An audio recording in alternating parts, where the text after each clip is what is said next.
Hello friends, this is Adam with Movie Guy 365, and today is going to be the fourth entry in our blind buy series of the Hatchet films.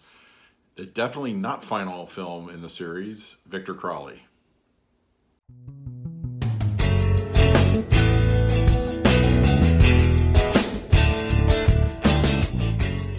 If you're new to the channel, please hit that like button, subscribe, hit that bell notification. I put out videos daily. So it's finally here. While the technically last made film in the Hatchet series, the ending definitely suggests otherwise. There's going to be more of these films. So I, wouldn't call this the final installment by any stretch. I think it's definitely continuing on. So yeah, just a little backstory. I've been reviewing the Hatchet films for the past month or so. A good friend of mine recommended these films, and since I am a horror fan, and it just slipped under the radar, so I've been slowly going through them, and finally we're on Victor Crowley. I'm going to do a separate video after that's going to be my impressions of the series as a whole, what my impressions are overall, and whether I'm truly going to be a fan of these films or not. So we're just going to focus on Victor Crowley here. So this was made about a year and a half ago, 2 years ago. This was made in 2017. It was released in 2017 and takes place about 10 years after the events of the third Hatchet film. And we do have our returning character, Andrew, played once again by Perry Shen. And it's overall, like, the setup is not unlike the other previous films. A bunch of, let's just say what they are, idiots get together and get into the swamp and are chased by Victor Crowley. Now, I guess in order to make this fresh, they had to go on a different approach in this one. And I have to say, overall, I didn't really like what they decided on. So this isn't really going to spoil much of anything, but for a film that is called Victor Crowley, there's surprisingly little of him in the movie, and there's a lot of setup. But once again, we got set up with characters that we're just not really caring necessarily about. But I think it went a little too far in that direction. And other than the opening crawl, which takes place in the 60s, which once again, unless I completely missed it, had no bearing on the rest of the plot. But there's a good almost half the movie where we don't see Crowley. And that kind of leads into the second part of the movie. So half the characters, for some reason, are in an airplane going to the swamp, where just 20 minutes earlier, the other half of the characters took a car. It really screamed a plot device and a badly made excuse to get the characters to the swamp, but also keep them in this airplane that crashed.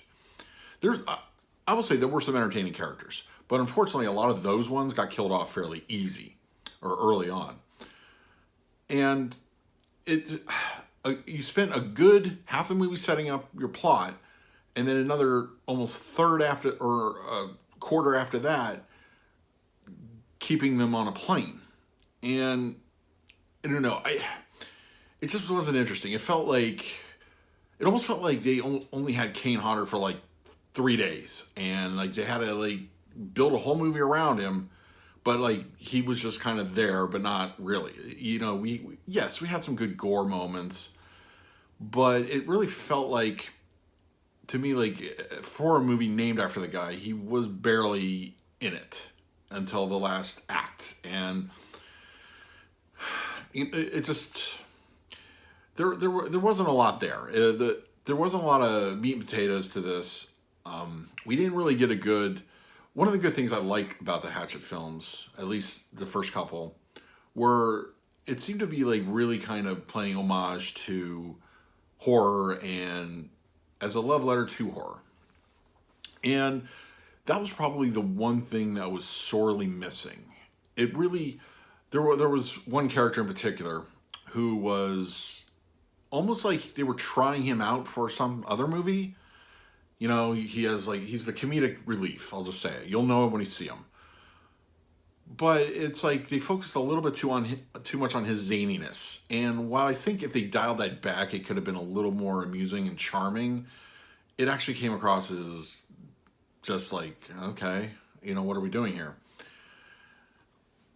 I don't know. Like, I'm kind of getting the feeling that Adam Green shouldn't be directing his own movies. Hatchet 1 was great. He directed that one. But you know what? I'll touch on that on the next video. I just really want to focus on Victor Crowley. But anyway, so yeah, like, I don't know. It really felt like there was a lot missing. I don't know. Maybe they made this on the fly, or there was just something off about this one. It had a weird rhythm to it, and for me, it just didn't work. A lot of the characters, while they were amusing, as I mentioned, the good ones got killed off early. And then we're left with the ones that were just annoying or just crap. And it just didn't overall work for me. Now, that being said, and I know it sounds like I'm being overly critical of the film and harsh. What kills we did get were not as good as part 3 or even part 1, but they were still good. And there was some good gore moments. I think they must have sat in a writer's room like, look, how have we not killed certain characters in a way before? Like, let's come up with creative new ways. But I don't know. It felt like there was too few of it, and it just I appreciate them trying, but once again, my biggest complaint is a movie called Victor Crowley. Where's Victor Crowley? And it just didn't like it. Now, that being said, I will say I loved the ending. I actually loved the ending. Probably my favorite or second favorite of the 4. And of course they do a great post-credits scene, you know, because those are what we do now. I enjoyed it. And that, of course, leads you to believe that they are making another one. And I think it's going to come fairly soon, in a couple years. Hell, they're probably making it now for all I know. But I did love the ending. I think the ending almost saved it. It had its moments, but I feel ultimately it was probably more on line with part 2. And I'll get into that in my wrap-up video about what I felt worked overall, what I felt didn't work, and what changes I would like to see made. So, yeah, that's pretty much going to do it for Victor Crowley. Leave your comments below. Look for that wrap-up video. I'm going to do that right away, so probably tomorrow. And, what did you guys think? Leave your comments below. And if you like the channel, please like, subscribe, hit that bell notification, put out videos every day. So until next time, this is Adam with Movie Guy 365. I will see you at the movies.